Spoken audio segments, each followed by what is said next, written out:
Burgos es desde principios del siglo XIII una ciudad muy floreciente, con amplias posibilidades económicas. Esta situación se mantiene hasta tiempos del Renacimiento. Son sin duda estas circunstancias, junto a su poder político y eclesiástico, las que determinan que sea posible edificar el sorprendente conjunto gótico que es la catedral. En época de Fernando III, y siendo obispo de Burgos Mauricio, se coloca la primera piedra del templo actual el 20 de junio de 1221. Construida sobre el asentamiento de la anterior catedral románica, es durante el siglo XIII cuando se ejecuta la mayor parte de ella, continuándose los trabajos hasta el siglo XVI. Las circunstancias especialmente prósperas existentes en las últimas décadas del medievo permiten que sean levantadas las actuales agujas y el cimborrio.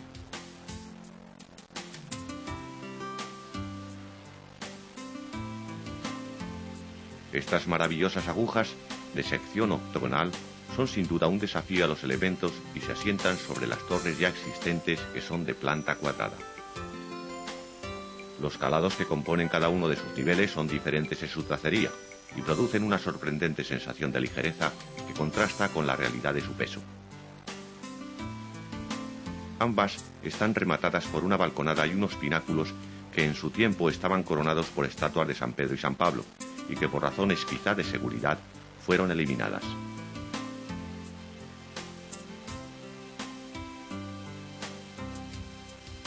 Las tracerías solamente difieren en ambas agujas en los niveles tercero y cuarto, así como en las inscripciones de los calados de las balconadas y en los pináculos de remate.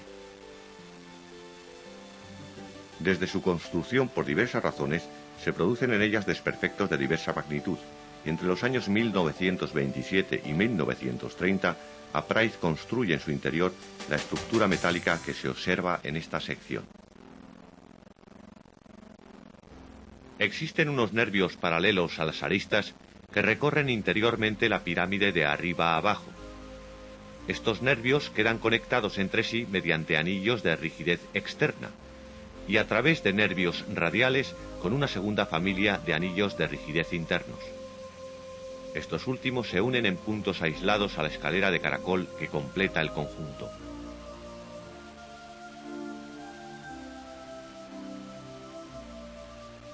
Los nervios que recorren las aristas fueron rellenados de hormigón y conectados a la estructura pétrea en fecha no determinada.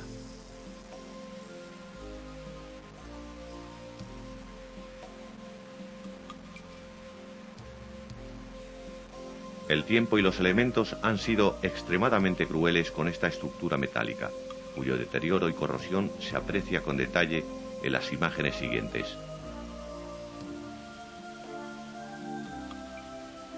Los estudios realizados han demostrado que la corrosión de la estructura metálica ha producido unos empujes que han determinado las múltiples roturas y deterioros que se han producido en las caras pétreas, al haber sido transmitidas a estas a través de la conexión realizada con el relleno de hormigón.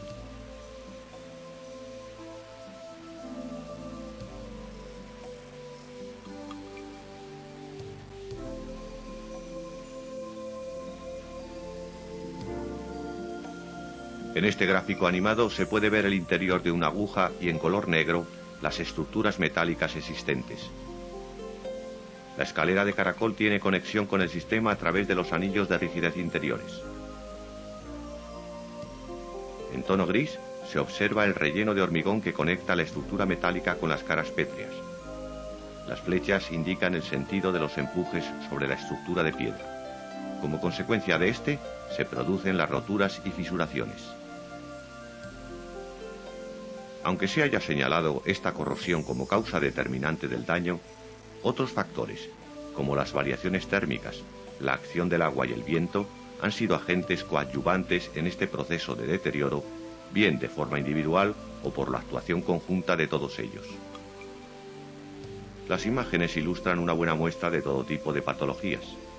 Existen infinidad de fisuras y grietas de diverso tamaño, roturas pétreas, totales y parciales, roturas y corrosión de los zunchos perimetrales, pérdidas de morteros por disgregación y una gran suciedad y acumulación de líquenes que ha afectado a la coloración de la piedra.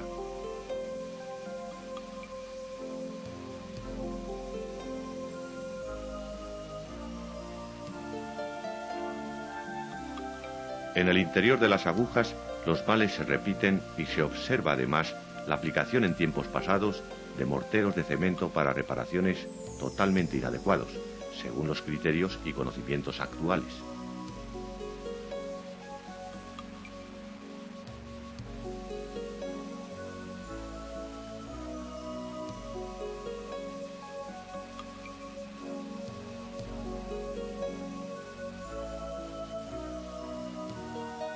Merecen quizás una atención especial los elementos metálicos empleados para conectar elementos de piedra y el daño que han producido al corroerse. Esta situación aconsejó que ya en enero de 1992 se procediera a instrumentar las agujas para que por medio de extensómetros mecánicos de gran resolución pudiera medirse la variación de apertura de fisuras. De modo análogo, se verificaron periódicamente las variaciones de distancia entre caras opuestas de cada aguja por medio de medidores de convergencia. En septiembre de 1994, y por acuerdo de la Junta de Castilla y León y el Ministerio de Cultura, se inician los trabajos para la rehabilitación de las agujas norte y sur. Con el fin de proceder a un estudio minucioso para conocer el alcance del problema, se coloca un andamio multidireccional que además permitirá la posterior ejecución de los trabajos a realizar en el interior y exterior de las agujas. Esta operación ha sido efectuada con suma meticulosidad para no dañar ningún elemento ornamental en fachadas ni agujas. Con esta finalidad se instaló en primer lugar un andamio lateral auxiliar. Los análisis y controles de laboratorio han sido exhaustivos. Las imágenes muestran el ensayo correspondiente a las juntas de una probeta de caliza de ontoria cosida con varillas de fibra de vidrio, pudiéndose constatar que la rotura se produce fuera de esa zona. Se realizan ensayos de tracción en probetas de 4 x 4 x 16 centímetros, rejuntadas con diversos morteros para conocer la adherencia de estos a la piedra.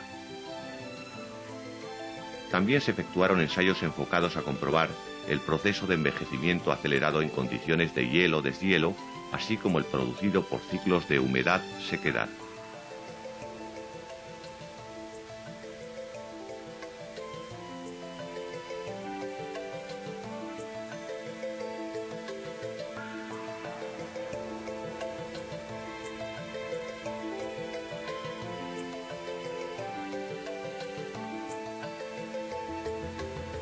El deterioro sufrido en estos procesos de envejecimiento acelerado era evaluado a través de la medida de la velocidad de propagación de los ultrasonidos y de las observaciones al microscopio de láminas delgadas. Complementariamente se ha procedido a la construcción de un modelo a escala 1:1 de una maqueta de aguja elaborada con caliza de ontoria, reproduciendo la estructura metálica y el hormigonado intermedio. Se han transmitido las cargas del peso propio mediante tirantes anclados al terreno y conectados con la estructura. De este modo, se han podido realizar pruebas bajo carga, ensayos con diferentes métodos de corte para la separación del hormigón y la estructura metálica y un buen número de pruebas complementarias.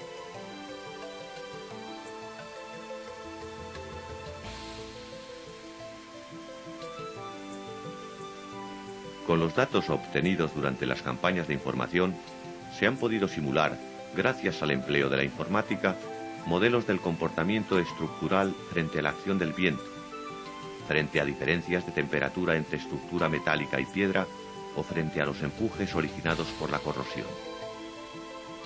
Las imágenes muestran las deformadas correspondientes a estas hipótesis en animación, con sus valores multiplicados por 100. En la serie de diagramas correspondientes a control de fisuras y convergencias, se observa la clara tendencia existente hacia una apertura creciente de determinadas fisuras, que hacía recomendable una intervención.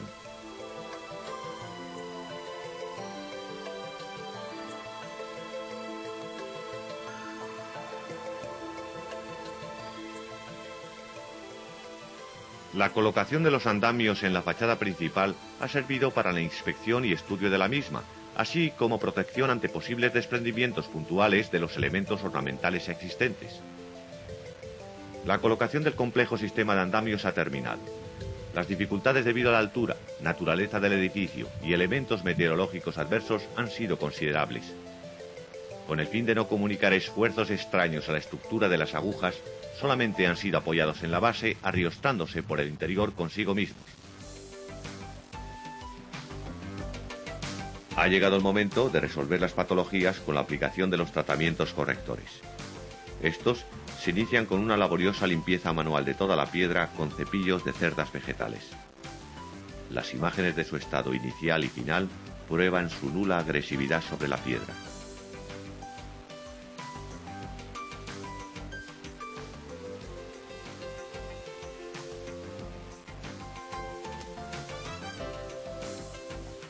En los puntos profundos se utiliza para la limpieza aire a presión que dará paso a la posterior humectación y sellado con juntas de poliuretano, que van a permitir la inyección de un mortero de flor de cal.